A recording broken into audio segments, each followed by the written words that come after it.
Hello नमस्कार भी, कैसे हो आप सब। तो हम बात कर रहे थे प्रॉफिट एंड लॉस के बारे में। तो प्रॉफिट एंड लॉस के पार्ट फर्स्ट में हमने अंदाजे प्रॉफिट लॉस देखा था, जिसमें हमने प्रॉफिट एंड लॉस के बेसिक के बारे में बढ़िया जानकारी प्राप्त की थी, उसको अच्छे से डिस्कस किया था। लेकिन आज सेकंड पार्ट में हम सीधे एक फिक्स टाइप के क्वेश्चन करेंगे पूरे वीडियो में, जिसमें हम 8-10 क्वेश्चन सोल्व करेंगे। उसके बाद आपको इस टाइप के क्वेश्चन में कोई दिक्कत नहीं होगी। तो चलो हम देखते हैं क्वेश्चन। तो पहला क्वेश्चन है, loss incurred by selling an article for RS 600 is equal to profit gain by selling same article for RS 1000, find the cost price of the article of this article. Hindi में लिखा है, किसी वस्तु को 600 रुपए में बेचने पर जो हानि होती है उसे 1000 रुपए में बेचने पर उतना ही लाभ होता है। तो वस्तु का क्रय मूल्य ज्ञात करो। तो मेरे को ये क्वेश्चन तो करना नहीं है, हमने 5, 7, 10 क्वेश्चन देखेंगे इसी टाइप के अलग अलग। तो उसके लिए हम पहले एक तरीका देख लेते हैं कि वो तरीका क्या है, उससे इस टाइप के क्वेश्चंस को आसानी से कर पाएंगे। तो आओ देखते हैं वो तरीका क्या है। जैसे मान लो कोई वस्तु थी 140 रुपए की, मैंने कहा कि भाई मैंने 140 रुपए की वस्तु को 20 रुपए के घाटे पे बेच दिया। तो आप कहोगे कि 120 में बेचा होगा। फिर मैंने कहा ठीक है 120 में बेच दिया मैंने 20 रुपए के घाटे पे, लेकिन अब कितने में बेचूं कि मुझे 40 रुपए का फायदा हो जाए। तो आप कहोगे कि पहले तो जो ये 20 रुपए का लॉस हुआ है ये कमाओ, ये अपनी जेब से गया है। 20 रुपए का लॉस हुआ है, इसका मतलब अपनी जेब से गया है।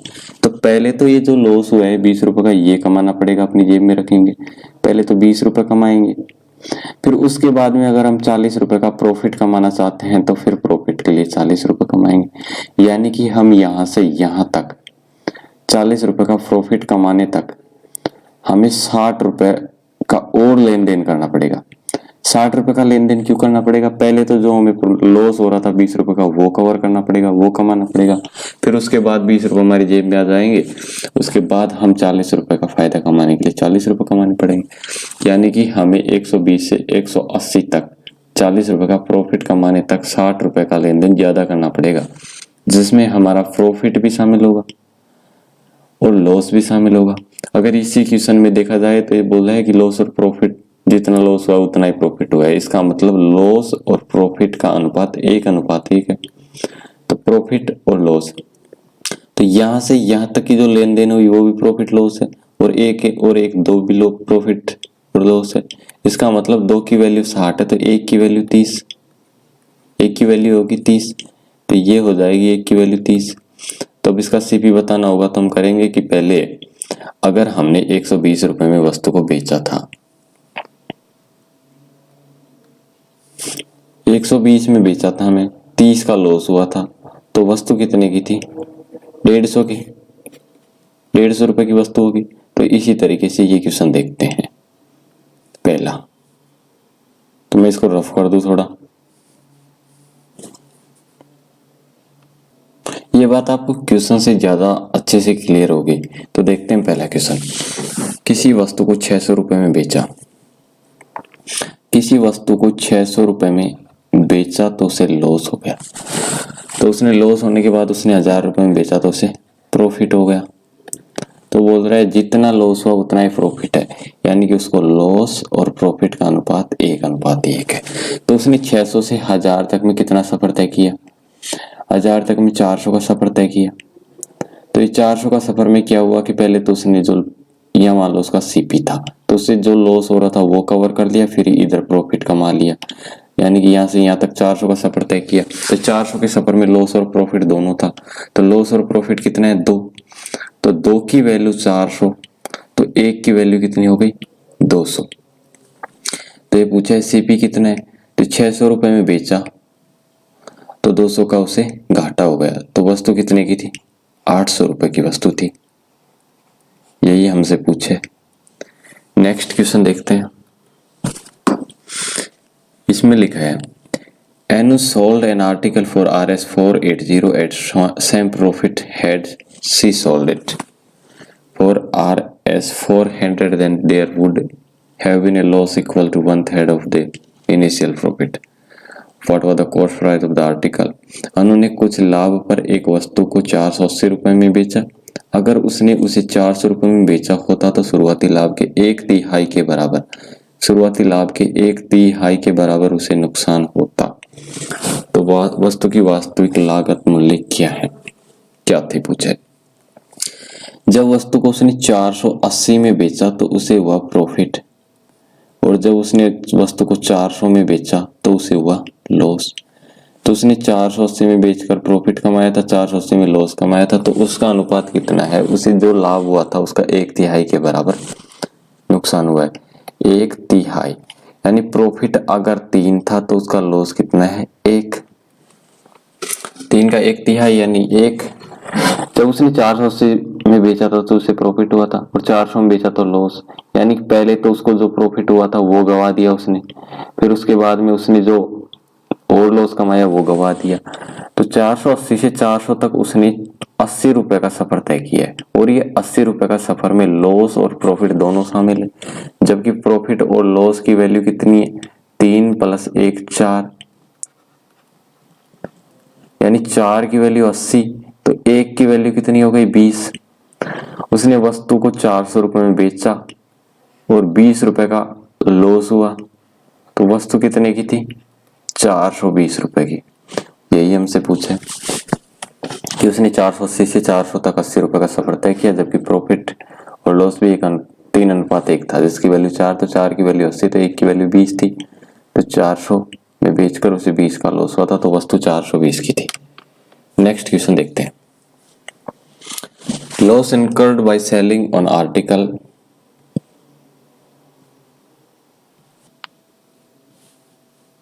loss incurred by selling an article for Rs 550 is equal to half of the profit gained by selling same article for 850. Find the cost price of the article. किसी वस्तु को 550 रुपए में बेचने पर जो हानि होती है वो 850 रुपए में बेचने पर हुई लाभ का आधा है। वस्तु का क्रय मूल्य ज्ञात करो। वस्तु को अगर उसने 550 रुपए में बेचा था तो उसे कुछ लॉस हुआ था, और जब उसने वस्तु को 850 में बेचा तो उसे हो गया प्रॉफिट। तो जब 550 में बेचने पर लॉस हुआ वो 850 में बेचने पर प्रॉफिट का आधा है, यानी प्रॉफिट अगर 2 था तो लॉस उसको हुआ 1 का। तो उसने 550 में बेचकर लॉस कमाया था, 850 में बेचने पर प्रॉफिट हुआ, यानी 300 रुपए का अगर उसने ज्यादा लेन देन कर लिया तो उसे 850 में प्रॉफिट हो गया। यानी 300 रुपए में उसने प्रॉफिट प्लस लॉस के बारे में बात की है। प्रॉफिट प्लस लॉस 300 है, जबकि यहाँ प्रॉफिट लॉस 3 है। 3 की वैल्यू 300, यानी कि 3 को 2 0 लगाई है, तो इस 1 की वैल्यू हो जाएगी 100 और इस 2 की वैल्यू हो जाएगी 200। वस्तु 550 में बेची और 100 रुपए का हुआ उसे लॉस, तो वस्तु कितने की थी, 650 की। यही हमसे पूछा है कि वस्तु कितने की थी। 550 में बेची तो लॉस हुआ उसे, 850 में बेची तो उसे प्रॉफिट हुआ, यानी कि यहाँ से 550 से 850 तक 300 का सफर तय किया। तो 300 में इसने लॉस और प्रॉफिट दोनों की बात की है, जबकि लॉस और प्रॉफिट का अनुपात 1:3 है, तो दोनों की वैल्यू 3। तो 3 की वैल्यू 3 से 1 की वैल्यू 100। 550 में बेचकर 100 रुपए का घाटा हुआ, तो वस्तु 650 रुपए की थी। Next question. A used car dealer sells a car for Rs 7.6 lakhs and makes some loss.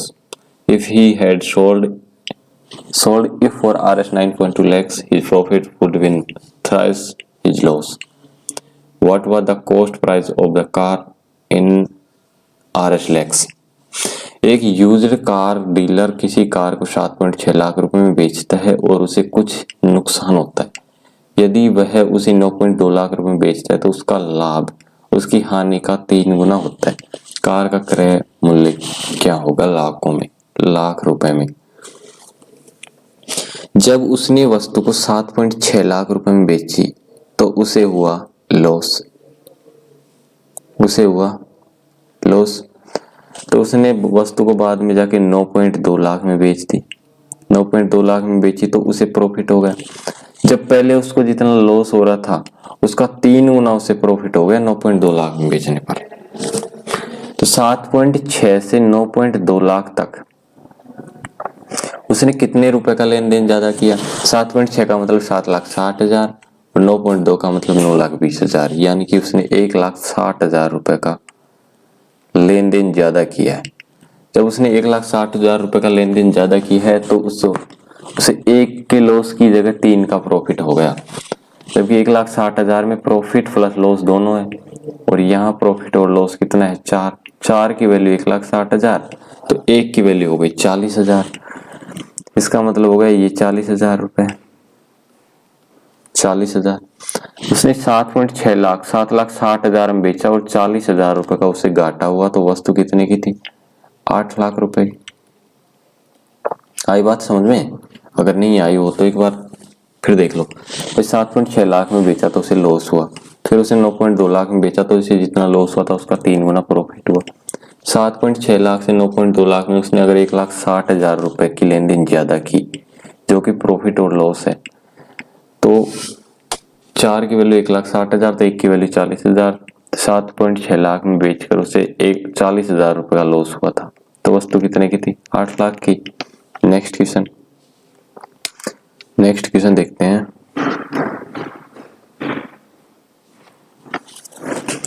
एक वस्तु को 717 रुपए में बेचने पर मिलने वाला लाभ उसी वस्तु को रुपए 527 में बेचकर मिलने वाली हानि से 11 से 1/9% ज्यादा है। 10% लाभ कमाने के लिए वस्तु को किस कीमत पर बेचना पड़ेगा? इंग्लिश में देखते हैं। Profit after selling an article for ₹717 is 11:1/9% of the loss incurred when it is sold at 5 to 7. What would be the selling price if he want to earn a profit of 10%? एक वस्तु को 717 रुपए में बेचने पर होता है लाभ। जब उसने वस्तु को 717 रुपए में बेची पहले, तो उसे हुआ कुछ प्रॉफिट। जब उसने वस्तु को 527 में बेचा तो उसे हुआ लॉस, जाहिर सी बात है। और 11 से 1/9% का फ्रैक्शन होता है 1/9। तो ये लिखा है 717 रुपए में बेचने पर मिलने वाला लाभ उसी वस्तु को 527 में बेचकर मिलने वाली हानि से 11 से 1/9% ज्यादा। अगर 9 रुपए का लॉस हुआ है तो उसे 1 ज्यादा यानी 10 रुपए का प्रॉफिट होगा। यही बात इसने बोली। 9 का अगर लॉस हुआ है तो 10 रुपए का प्रॉफिट होगा 1/9 का मतलब। जबकि उसने 717 से 527 तक कितने का सफर तय किया 190 का। 190 रुपए की लेन देन कम किए तो उसे 10 की बजाय 9 का लॉस हो गया। तो 190 रुपए प्रॉफिट प्लस लॉस दोनों है, जबकि यहाँ प्रॉफिट और लॉस की वैल्यू 19 है और 19 की वैल्यू 190 यानी कि एक जीरो लगाइए तो इस 10 की वैल्यू 100 हो जाएगी और 9 की वैल्यू 90 हो जाएगी। जब उसने वस्तु को 527 रुपए में बेचा, जब उसने वस्तु को 527 रुपए में बेचा, एक मिनट, जब उसने वस्तु को 527 रुपए में बेचा तो उसे 90 रुपए का घाटा हो गया। यानी वस्तु कितने की थी वो 527 में बेचा, 90 का घाटा हो गया। इसका मतलब वस्तु थी वो 617 रुपए की। अभी 617 रुपए की वस्तु को 10% लाभ कमाने के लिए बेचना चाहता है और 10% का मतलब 1/10 होता है। 10 की वस्तु 11 में, तो 11/10 की वैल्यू कितनी हो जाएगी 61.7 गुणा 11 बराबर हो गया ये 678.7 रुपए में बेचनी पड़ेगी ये वस्तु, अगर वो आदमी 10% प्रॉफिट चाहता है तो। देखो भाई 717 में बेचा तो उसे प्रॉफिट हुआ 10 का और 527 में बेचा तो उसे 9 का लॉस हो गया। यानी कि 190 रुपए की लेन देन कम की तो उसे 10 के प्रॉफिट की बजाय 9 का लॉस हो गया। यानी कि 19 की वैल्यू 190 है तो 9 की वैल्यू 90 हो जाएगी। तो 527 में बेचा तो 90 रुपए का उसे लॉस हो गया। यानी कि वस्तु कितने की 617 रुपए की। 617 रुपए की वस्तु को 10% प्रॉफिट पर बेचने के लिए 678.7 रुपए में बेचना पड़ेगा। नेक्स्ट क्वेश्चन देखते हैं। नेक्स्ट क्वेश्चन लिखा है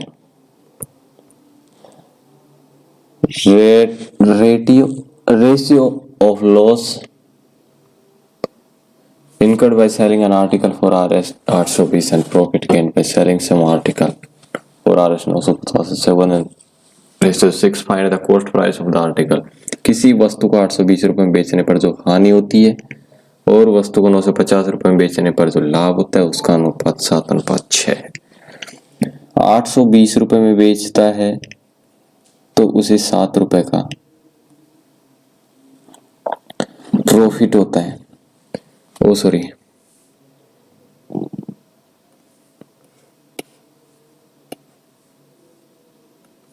820 रुपए पर बेचने पर उसे हानि होती है।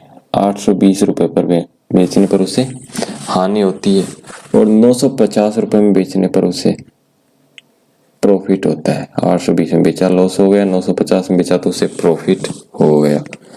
लॉस और प्रॉफिट का अनुपात 7:6 दे रखा है। जब 820 में बेच रहा था तो उससे 7 का लॉस हो रहा था और 950 में बेचा तो उसने 7 रुपए का लॉस भी कवर कर लिया और 6 रुपए का प्रॉफिट भी कमा लिया। यानी यहां से यहां तक उसने 13 रुपए की लेन देन कर ली। इसमें प्रॉफिट और लॉस दोनों शामिल है, क्योंकि 820 से 950 तक उसने 130 रुपए का ज्यादा लेन देन किया है। मतलब 13 की वैल्यू 130, 13 की वैल्यू 130, क्योंकि ये भी प्रॉफिट प्लस लॉस है और ये भी प्रॉफिट प्लस लॉस है। 13 की वैल्यू 130, यानी कि 13 के जीरो लगाए तो 70, 7 की जीरो लग जाएगा, 7 की वैल्यू 6 की वैल्यू 60 हो जाएगी। 6 की वैल्यू 60 हो जाएगी। जब उसने 820 में बेचा तो उसे 70 रुपए का लॉस हो गया, यानी वस्तु कितने की थी? 890 रुपए। यही हमसे पूछा है कि वस्तु कितने की थी, तो हम बता देंगे 890 रुपए की वस्तु थी। नेक्स्ट क्वेश्चन देखते हैं। The profit earned when an article is sold for Rs 800 is 20 times the loss incurred when it is sold for Rs 275. At what price should the article be sold if it is desired to make a profit of 25%? एक वस्तु को 800 रुपए में बेचने पर हुआ लाभ उस वस्तु को 275 रुपए में बेचने पर हुई हानि का 20 गुना है। तो 25% लाभ कमाने के लिए वस्तु किस कीमत पर बेचा जाना चाहिए? एक आदमी ने वस्तु को 800 रुपए में बेची तो उसे हुआ कुछ प्रॉफिट। जब उसने उस वस्तु को 275 रुपए में बेची तो उसे हो गया लॉस।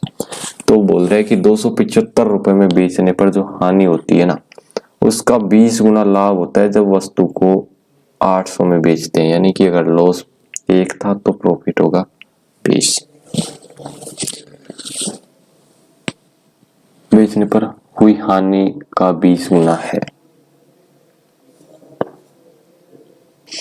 तो 800 से 275 तक उसने 525 रुपए का लेन देन कम किया। 800 से 275 तक उसने 525 रुपए का लेन देन कम किया है, जिसमें प्रॉफिट प्लस लॉस शामिल है। जबकि यहाँ प्रॉफिट और लॉस की वैल्यू कितनी है? 21। इसका मतलब 21 की वैल्यू 525, तो 1 की वैल्यू हो गई 25। 1 की वैल्यू हो गई 25, 21 की वैल्यू 525, तो 1 की वैल्यू हो गई 25। उस आदमी ने 275 रुपए में बेचा और 25 रुपए का उसे हो गया घाटा। तो वस्तु कितने की थी? 300 रुपए की। 275 में बेचा, 25 का अगर लॉस हुआ तो वस्तु 300 रुपए की थी।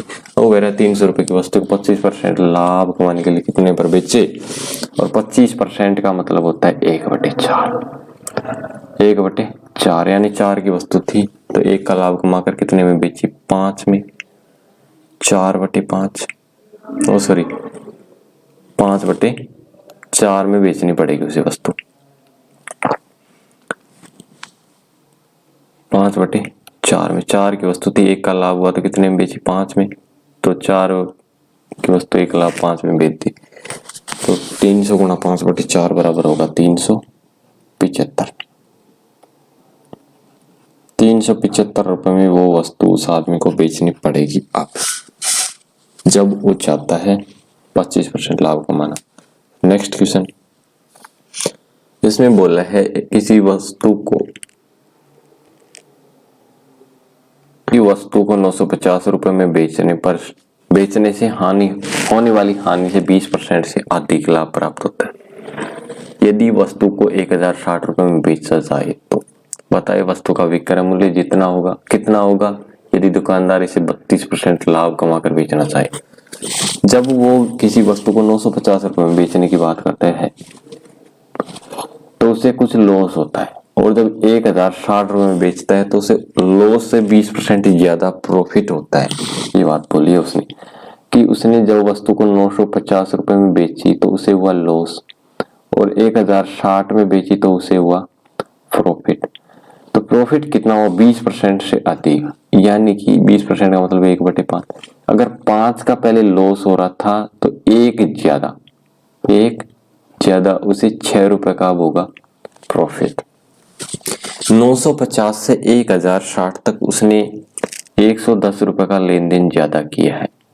110 रुपए के लेन देन में उसे 5 रुपए के लॉस की जगह 6 रुपए का फायदा हो गया, और 110 में प्रॉफिट और लॉस दोनों शामिल है, जबकि यहाँ भी 5 और 6 11 में प्रॉफिट और लॉस दोनों शामिल है। तो 11 की वैल्यू 110, तो 5 की वैल्यू 50 और 6 की वैल्यू 60। क्योंकि 11 के एक जीरो लगाए है तो इधर भी हमने दोनों एक जगह जीरो लगा दिया। जब उसने 950 में बेचा तो उसे 50 रुपए का हुआ लॉस। तो वस्तु कितने की थी? 950 में बेचा, 50 का हुआ लॉस, तो वस्तु थी 1000 रुपए की, और 1000 रुपए की वस्तु को वो 32% प्रॉफिट कमाकर बेचना चाहता है। तो 1000 रुपए की वस्तु थी, उसे 32% प्रॉफिट पर यानी 132 कमाकर बेचना चाहता है, बटे 100। वस्तु को उसे 1320 रुपए में बेचना पड़ेगा अगर उसे 32% प्रॉफिट कमाना है तो। नेक्स्ट, आज के इतने ही क्वेश्चन है। आज का ये टाइप खत्म हो गया। अब आज के इसके बाद में आप इस टाइप का कोई भी क्वेश्चन देख सकते हो, तो आपको दिक्कत नहीं होगा। Thanks for watch. इस वीडियो को ज़्यादा से ज़्यादा लाइक करें, शेयर करें, कमेंट करें, सब्सक्राइब जरूर करें। लोगों को बताएं कि हम यहाँ पे अच्छा कर रहे हैं, आप भी आओ, मिलकर अच्छा करेंगे।